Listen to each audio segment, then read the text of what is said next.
Last week, we announced a breakthrough in testing that will allow us to have over 150 million rapid point-of-care tests. These tests return the results in less than 15 minutes, and many will be deployed to nursing homes. We're focusing very strongly on nursing homes, assisted living facilities, and other locations that serve high-risk populations. So we're going to have the 15-minute and less tests, and we will have 150 million rapid point-of-care tests. That's something. This evening, I'm pleased to announce that AstraZeneca vaccine has reached phase 3 clinical trials, so that's joining another group of vaccines that are very close to the end and hopefully approval. In the United States, we're doing things that nobody thought would have been even possible. This is a process that would have taken, in some cases, years, and we did it in a matter of months. Thanks to the efforts of Operation Warp Speed, we remain on track to deliver a vaccine very rapidly in record time. I also want to provide an update on left-wing political violence that we're seeing in Democrat-run cities. Under my administration, federal law enforcement is working with state and local authorities all over the country to comb through hours of video, track down rioters, looters, and arsonists, and bring them to justice. We've just come up with a report that we've arrested a large number of people. It's over 200. And you'll be hearing about that, but they've been arrested in various cities throughout the United States. We're doing it very low-key, but we're trying to help cities. They are, in all cases, Democrat-run, but we're doing the best we can to help them without really much of a consent. We'd like to have the consent. As an example, in Portland, we could solve that problem in approximately 1 hour, but the mayor refuses, perhaps for political reasons. I don't know why it's good for him to have a city that's falling apart and that's under siege now for 94 days.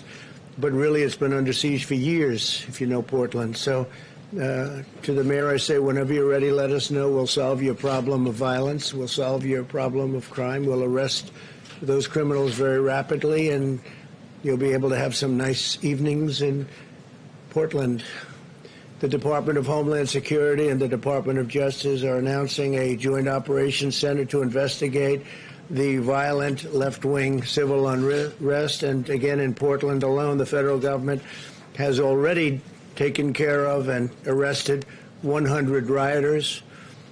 Just in that one city, the wave of violence and destruction that we've seen in recent weeks and months has occurred in cities exclusively controlled and dominated by the Joe Biden party.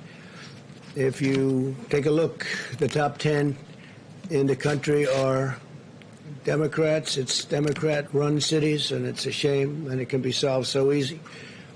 It can be solved very easily.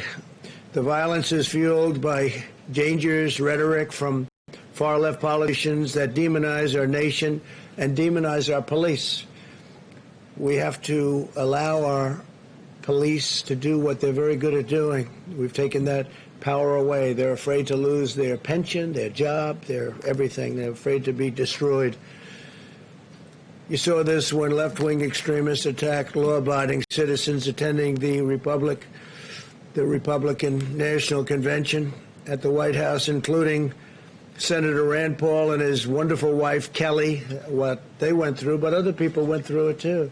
And that was done very systematically. That was done on purpose. They knew we were having the convention, and they wanted to do everything they could to disrupt it. And the good news is the public is very wise to it. They see what's happening, and they're wise to it. And I think they are probably acting accordingly. Left-wing rioters are repeating the same false narrative about America that you hear about. You hear this from people, what they're saying, how they're saying it, the violence. It's terrible. And again, it's Democrat politicians. I don't know that they're spurring it on or they're afraid to stop it. But in any event, we're there to help. We're there to get things under control. What they did on Thursday night at the White House, just outside of the White House, to people that came from all over the world, is a disgrace. It's a disgrace. And frankly, the mayor, Democrat Mayor Bowser, should have done a better job. She did a very poor job. But at the same time, we had the police were very brave. They helped Rand. I guess it started off with 2, and they took a beating, if you can believe this. They really took some heavy hits. 1 went down, but got right up, and 2 others joined them, and they were able to get Rand and Kelly through. But it was a terrible, terrible thing to witness. But other people went through similar, not to the extent in terms of taping. We don't have the tapes as strong, but some people went through, from what I heard, as bad or worse. The violent rioters share Biden's same talking points, and they share his same agenda for our nation. And even his strange speech today that he made in Pittsburgh, he didn't mention the fact, and he didn't mention the far left. He didn't mention the far left, or for what I saw, I don't believe he mentioned the word Antifa. Antifa is a criminal organization, and he didn't mention Antifa thugs, but mostly seemed to blame the police and law enforcement. He went on point after point after point. He even talked about those on the right, but he didn't talk about those on the left, and those on the left are the problem, and Antifa is the problem. The rioters and Joe Biden have a side. They're both on the side of the radical left, and that is so obvious. And until that neutralizes, you're never going to have safe areas in those Democrat-run areas. For months, Joe Biden has given moral aid and comfort to the vandals, repeating the monstrous lie that these were peaceful protests. They're not peaceful protests. That's anarchy. That's you look at the agitators, you look at the looters, you look at the rioters. That's not a peaceful protest.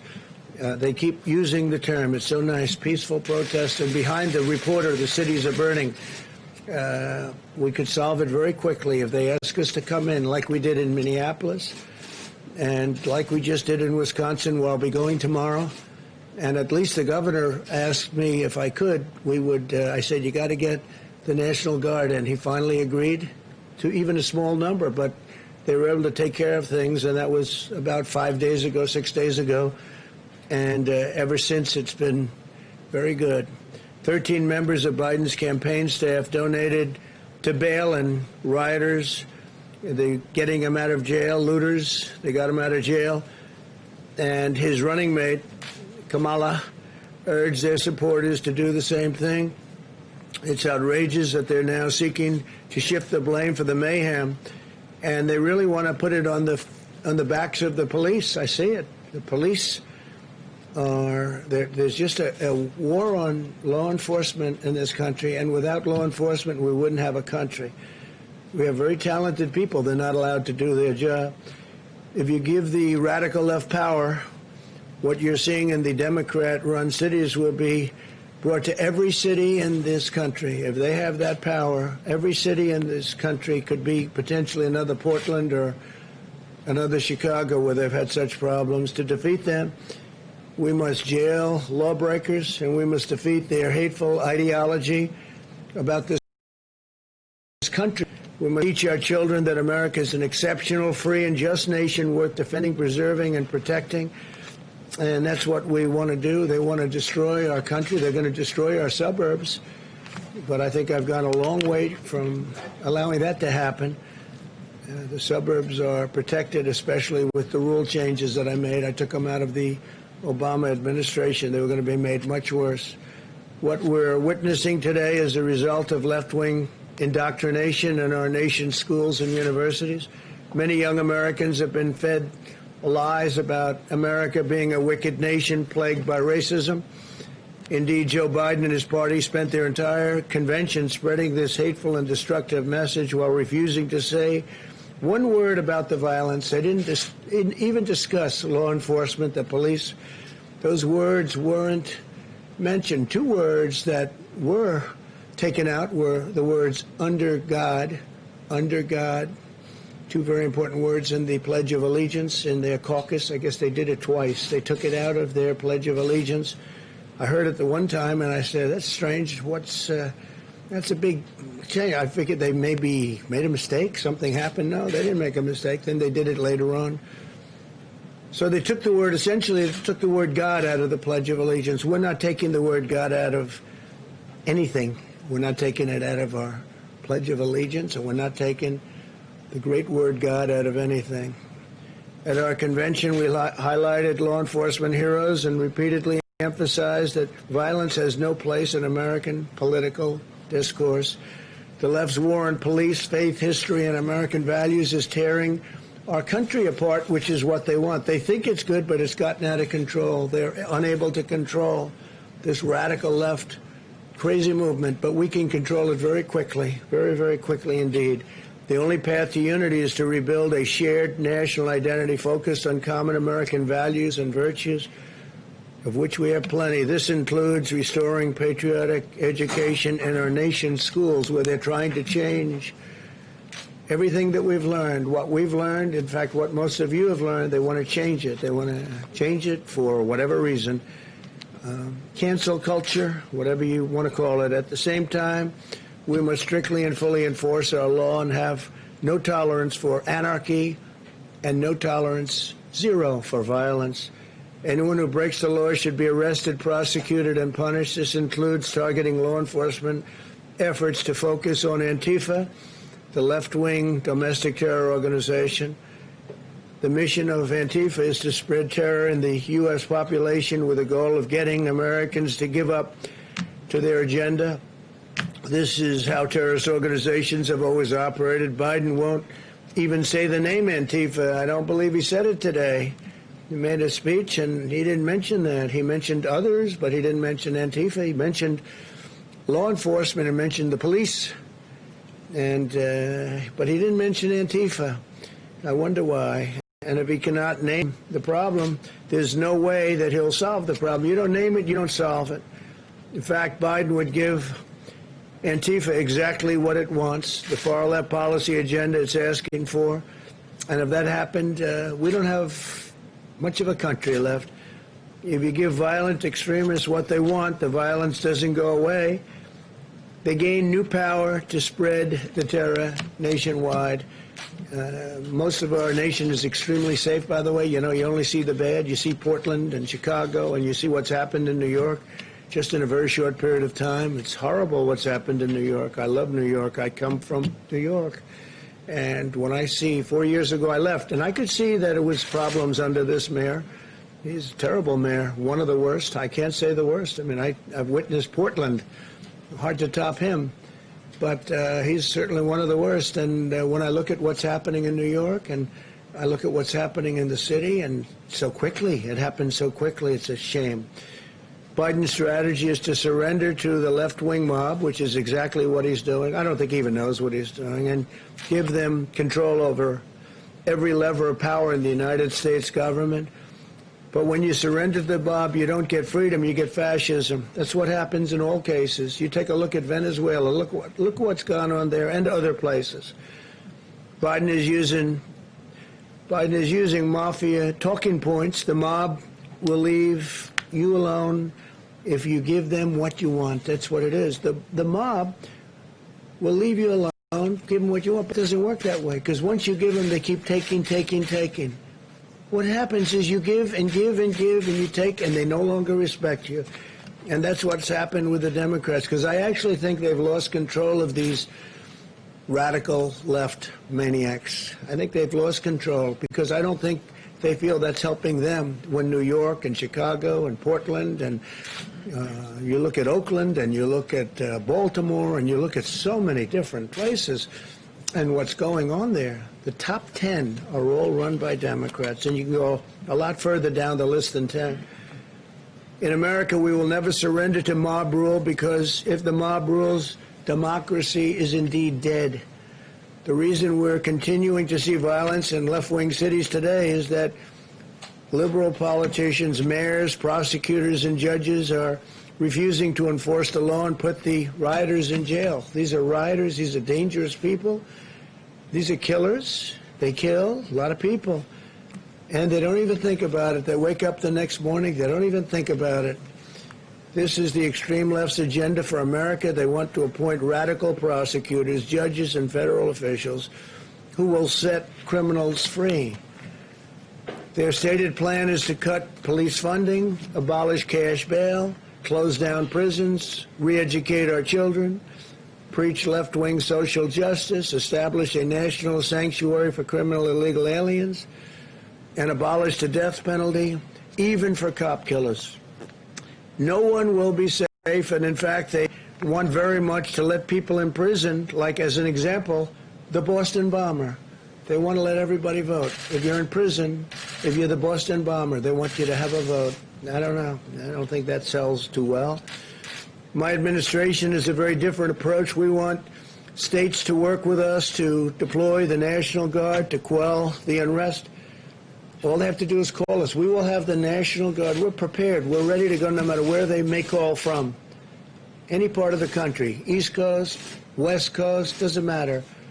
We're ready to move immediately, as we did in Minneapolis, as we did. We are ready to move as quickly as you can imagine.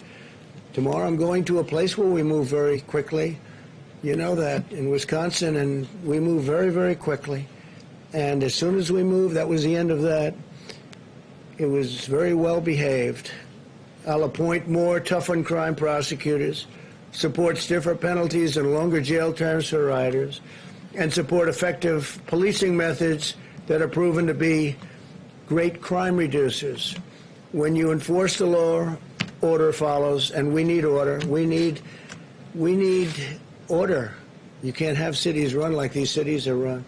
They gave a little, then they gave a little, then they gave a little more, and all of a sudden they've lost these cities. But I'll get them back very quickly. All they have to do is say, please come in.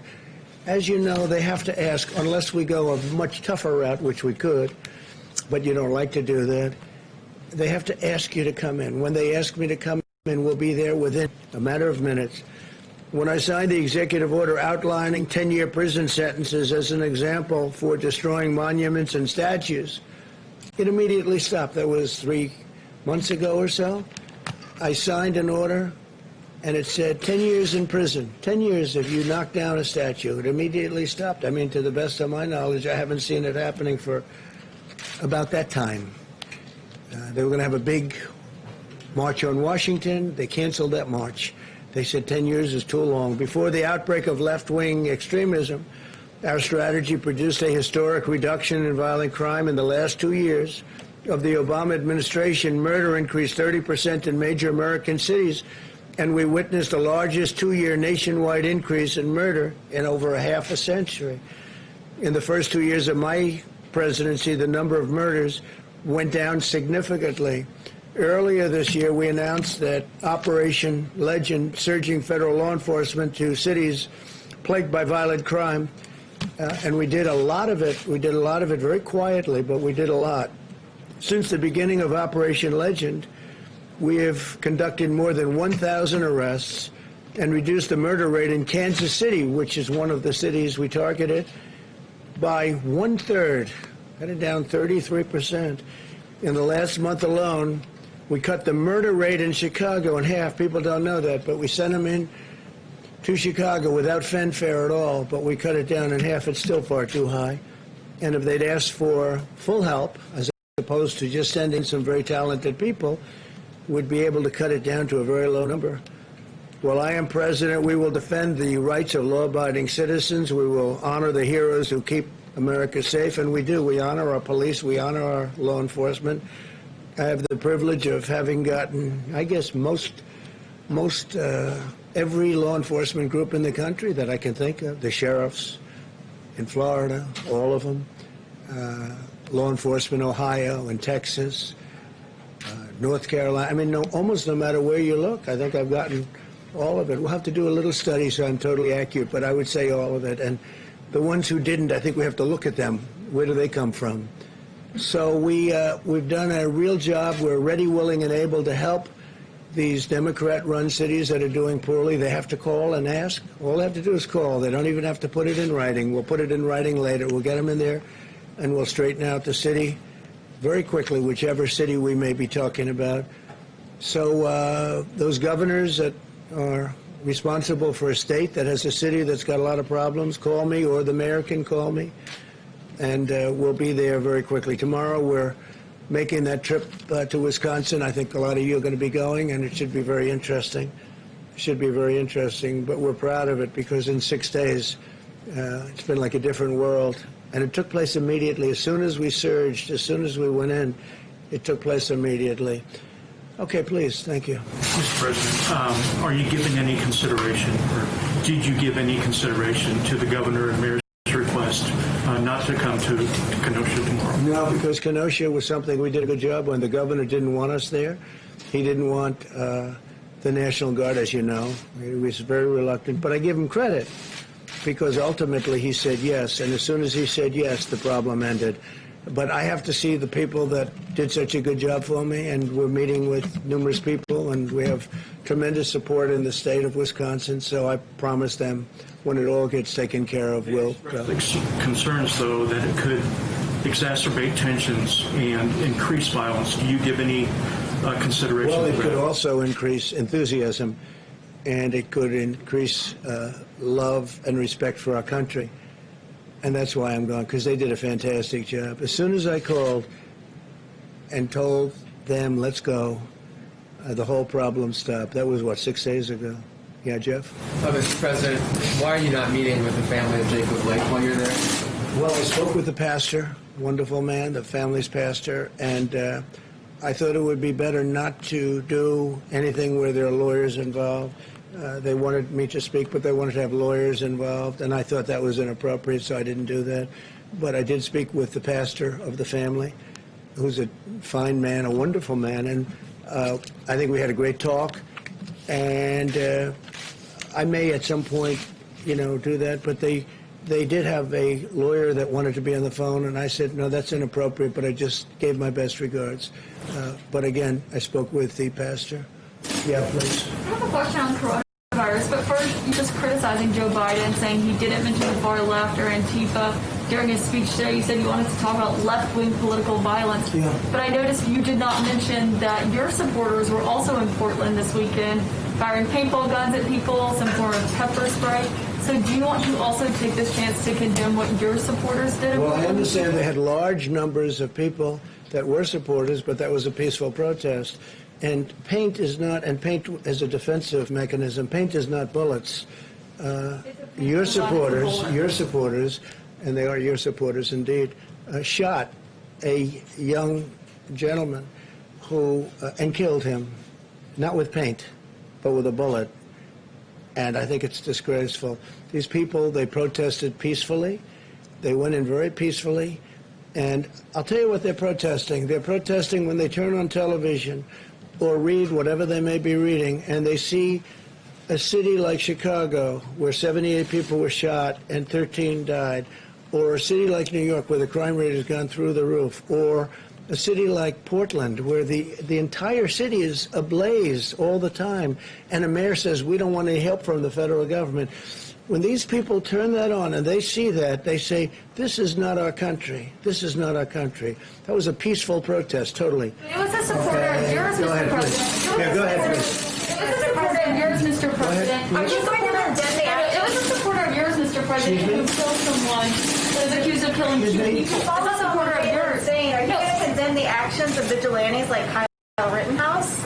We're looking at all of it. That was an interesting situation. You saw the same tape as I saw, and he was trying to get away from them, I guess, it looks like, and he fell, and then they very violently attacked him, and it was something that we're looking at right now, and it's under investigation, but I guess he was in very big trouble. He would have been, he probably would have been killed, but it's under investigation. Do you think private citizens should be taking guns? I'd like to see law enforcement take care of everything. I think everything should be taken care of, law enforcement. But again, we have to give our cops back, our police back their dignity, the respect. They're very talented people. They're strong. They're tough. They can do the job. But we've taken it away. We don't want to have, when somebody makes a mistake, he chokes, or in some cases you have bad cops, so we have to take care of that. In other cases, they choke. They have a quarter of a second to make a decision. And sometimes they make the wrong decision. If they make the wrong decision, if they make the wrong decision in the other direction, they're probably dead. So they choke sometimes. And that goes on the evening news for weeks. And the thousands and tens of thousands of great things they do, nobody covers that. Nobody writes about that. But if they make a mistake, and again, the bad cops, everybody agrees they have to be very tough on bad cops. But sometimes you have a cop or a police person who is a good police person, right? Good. You know, timing, and they go through this and they study this and they work on it all the time. They literally have a quarter of a second to make some of these decisions. And they make a wrong decision, and it's very devastating. But I will say this, I honor law enforcement. We wouldn't be here right now if it wasn't for law enforcement. We have to stop this horrible left-wing ideology that seems to be permeating our country. And basically it's weakness. It's weakness on behalf of Democrat politicians or Republicans. We don't have problems. You take a look at our cities. Our cities are doing very well. They're safe. They're secure. I spent a lot of time in Texas, as you know, just a couple of days ago, and I was with the governor of Texas, Greg Abbott. He was explaining they wouldn't put up with it for a minute. They just don't have the kind of problems that other people have. Thank you very much. I appreciate it. Mr. President, I'd like to finish my question if you could come back, please, since you did not let me finish my question, Mr. President.